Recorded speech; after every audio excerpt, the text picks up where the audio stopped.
बिस्मिल्लाहिर्रहमानिर्रहीम। अस्सलाम वालेकुम नाज़रीन, मैं अहमद फ़वाद हूँ और आप मेरा यूट्यूब चैनल देख रहे हैं। नाज़रीन, अहम ख़बरों के साथ आज के व्लॉग में आप खिदमत में हाजिर हुआ हूँ। सबसे पहले तो इमरान खान साहब और परवेज़ इलाही साहब की मुलाकात हुई है और इस मुलाकात के बाद पीडीएम के जितने भी अरमान थे उन पर पानी फिर चुका है। कुछ तफ़सीलात मैंने आपके साथ शेयर करनी है।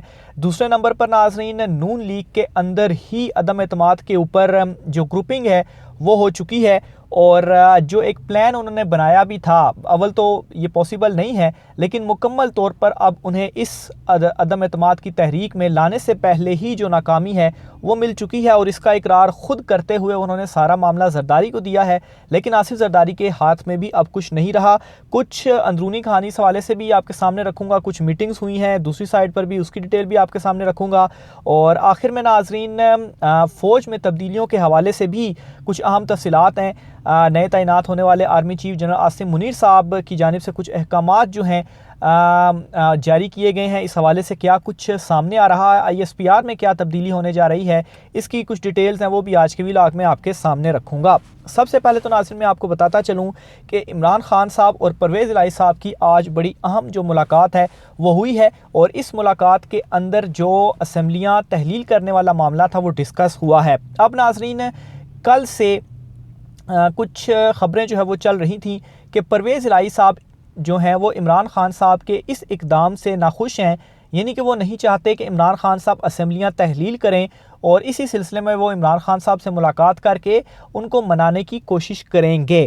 तो पहले तो ये वाली जो ख़बर थी इसका काउंटर हो चुका है, क्योंकि आज जो मुलाकात हुई है इसकी अंदरूनी कहानी ये है कि परवेज़ इलाही साहब की जानिब से दो टोक ये दोबारा से ऐलान किया जा चुका है और इस मीटिंग के अंदर भी ये डिस्कस हुआ है कि यूँ ही इमरान खान साहब कहेंगे असम्बलियाँ जो है वो तहलील कर दी जाएंगी। इस मुलाकात के अंदर नाज़रीन मोनस इलाही साहब भी मौजूद थे, इसके अलावा परवेज़ खटक जो हैं वो भी मौजूद थे और परवेज़ इलाही साहब ने इमरान खान साहब को ये यकीन दिलाया है कि हमारे जो नंबर्स हैं वो पूरे हैं।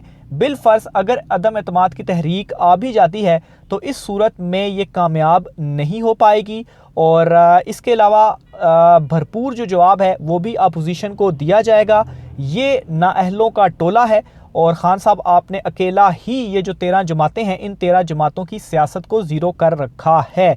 बहरहाल यकीन दहानी भी करवाई गई है और फिर बाद में उन्होंने अनाउंसमेंट भी की है कि उन्हें अपनी जान से भी ज़्यादा जो है वो इमरान खान साहब जो हैं वो कीमती हैं और इमरान खान साहब की हमायत का ऐलान करते हुए उन्होंने कहा है कि कोई इख्तलाफ कोई इस तरह की चीज़ नहीं है, जैसे ही इमरान खान साहब कहेंगे तो जो असम्बलियाँ हैं वो तहलील कर देंगे।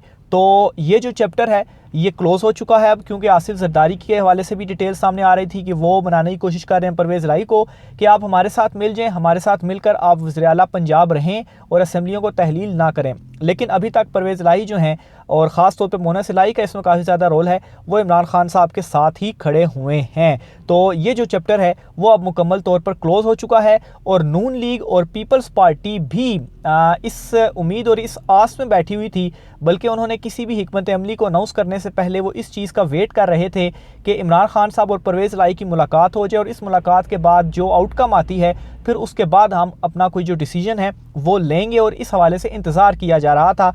और इसका भी मतलब ये हुआ कि वो उन्होंने भरपूर कोशिश की थी कि परवेज़ इलाही साहब किसी तरह से उनके साथ मिल जाएं, लेकिन ऐसा नहीं हो पाया। दूसरी तरफ नाज़रीन, नून लीग के अंदर अदम एतमाद की तहरीक के ऊपर इख्तलाफ है।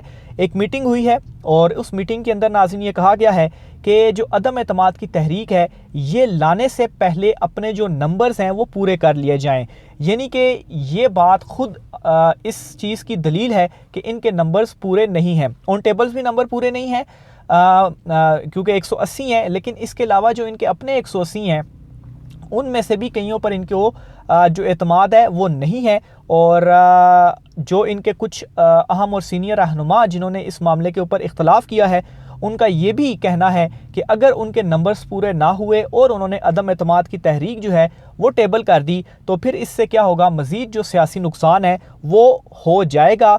ऑलरेडी जो 18 अरकान हैं उनके MPAs हैं उनकी रुकनीत मुअत्तल है और 15 जलसों पर इजलास जो हैं सूबाई असम्बली के उनके हवाले से उन पर पाबंदी है। तो इसलिए अदम एतमाद की तहरीक अभी ना लाई जाए। गुब्बारे से जो है वो हवा निकल चुकी है और फिर उनके अपने बहुत सारे लोग जो हैं उनके ऊपर इनको डाउट है, जैसा कि एक ख़बर भी सामने आई कि 17 लोग जो हैं वो इसके अगेंस्ट भी है और वो वोट नहीं करेंगे। तो ये इस वक्त नून लीग के अंदर जो है वो सारा मामला चल रहा है। और साथ ही साथ एक और भी चीज़ बताता चलूँ कि इमरान खान साहब को परवेज़ इलाही साहब की जानिब से उस मुलाकात में एक ये भी चीज़ हुई है कि जो भी आइनी ऑप्शंस मौजूदा PDM इस्तेमाल करना चाहती है वो बेशक करती रहे, हमें किसी चीज़ का भी कोई डर नहीं है, हमारे नंबर्स भी पूरे हैं और हम बिल्कुल रेडी हैं कि जैसे ही आप कहेंगे हम असम्बलियाँ तहलील कर देंगे। और इमरान खान साहब जो हैं वो अभी मुशावरत कर रहे हैं तमाम तर मामलात के ऊपर।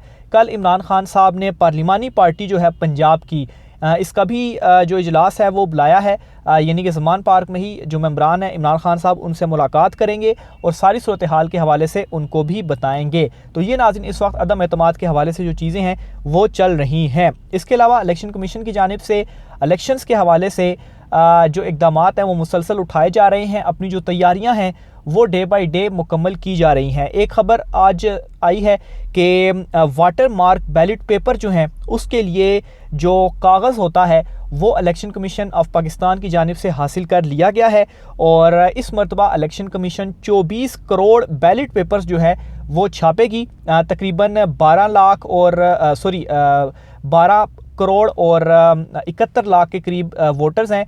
आप कर लेंगे 13.25 लाख के राउंड अबाउट में फिगर दे रहा हूँ आपको, राउंड अबाउट 13.13 करोड़ के करीब जो वोटर्स हैं वो मौजूद हैं। तो ज़ाहिर सी बात है बैलेट पेपर जो है वो उससे ज़्यादा ही होते हैं, ताकि चूँकि वो वहाँ पर कापियों की शक्ल में जाती है। लेट से अगर किसी एक जो पोलिंग स्टेशन है वहाँ पर अगर 120 वोटर्स हैं तो एक जो कॉपी बैलेट पेपर की जाएगी उसमें 100 होते हैं। तो ऐसा नहीं होगा कि वहाँ पर 120 बैलेट पेपर्स भेजे जाएं, वहाँ पर 200 बैलेट पेपर्स भेजे जाते हैं, यानी कि 2 कॉपियाँ वहाँ पर भेजी जाती हैं। ऐसा नहीं होता एक कॉपी में से आप बैलेट पेपर फाड़ कर तो एक कॉपी दे दे और 20 बैलेट पेपर एक्स्ट्रा दे दे, तो वहाँ पर कॉपियों की शक्ल में बैलेट पेपर्स जाते हैं। तो इस वजह से ये जो बैलेट पेपर्स की तादाद है वो ज़्यादा मंगवाई जाती है। तो साथ ही साथ इलेक्शन कमीशन की जानिब से जो अखराजात हैं वो भी अपने बता दिए गए हैं। 47 अरब का जो तखमीना है वो इस मरतबा लगाया गया है कि आम इंतखाबात के ऊपर ख़र्च आएगा। तफसीलात के मुताबिक नाज़रीन रवां साल 27 अरब जो है वो इलेक्शन कमीशन को दिया जाएगा और 18 अरब जो है वो इनको आइंदा साल जो है वो दिया जाएगा। तो फौरी तौर पर 18 अरब इन्होंने मांगा है, 27 अरब इनको बाद में मिलेगा और फिर नेक्स्ट ईयर भी 20 अरब मिल जाएगा। तो इसका मतलब ये है कि 47 अरब जो है वो इस तरीके से इनका मुकम्मल हो जाएगा। 2018 में जो खर्चा आया था वो 31 अरब रुपए जो है वो खर्च आया था। तो इस तरह से इलेक्शन कमीशन को जो इनके अखराजात हैं वो दिए जाएंगे और फिर उसके बाद जो इलेक्शंस हैं वो करवाए जाएंगे। आज़म स्वाति के हवाले से भी एक ब्रेकिंग न्यूज़ में आपके साथ शेयर करता चलूँ, फिर मैं जो है वो जो तब्दीलियां हैं उसके ऊपर मैं आऊँगा। आज़म स्वाति चूँकि जिस्मानी रिमांड पर थे तो FIA की जानिब से आज ख़ुद ही एक दरख्वास्त दायर की गई है और इस दरख्वास्त में ये कहा गया है कि आज़म स्वाति की अब जिस्मानी रिमांड की ज़रूरत नहीं है, तो इसलिए उनको जुडिशल कर दिया जाए। पहले FIA ने 2 रोज़ का जिस्मानी रिमांड लिया और फिर उसके बाद दोबारा पेश करके 4 रोज़ का जिस्मानी रिमांड उन्होंने लिया था।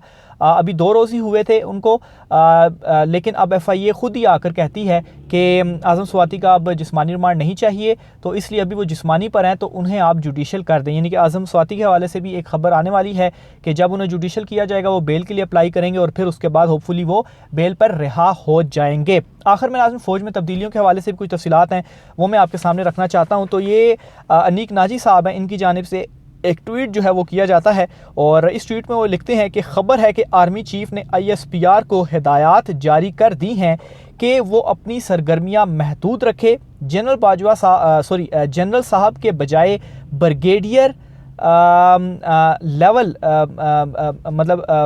पहले जो है वो बाबर इफ्तिखार साहब जो थे वो हेड कर रहे थे, तो अब उनकी बजाय ब्रिगेडियर लेवल का जो होगा अफसर उसको इसकी जो सरबराही है वो दी जाएगी। और साथ ही साथ जो उन्होंने मज़ीद भी लिखा कि इंटर्नशिप पर नौजवानों की भर्ती ख़त्म और गीत वगैरह बनाने के लिए आउटसोर्सिंग भी मुंजमद।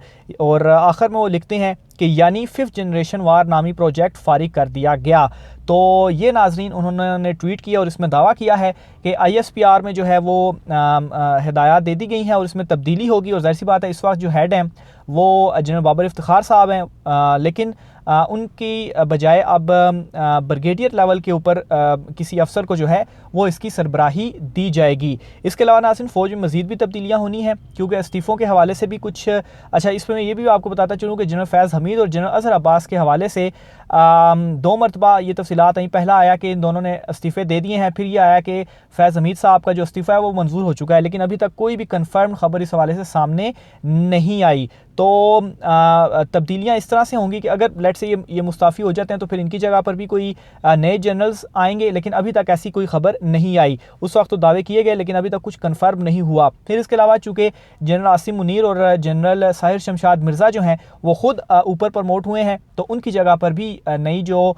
है वो प्रमोशंस हैं या जो नई तैनातियाँ हैं वो होंगी। तो यूँ नाज़रीन एक तब्दीलियाँ भी आएंगी मज़ीद आने वाले जो दिन हैं उसमें फ़ौज के अंदर। इस वाले से भी जो चीज़ें होंगी आपके साथ मैं शेयर करता रहूँगा। आज की व्लॉग से मुझे इजाज़त दीजिए। अल्लाह हाफ़िज़।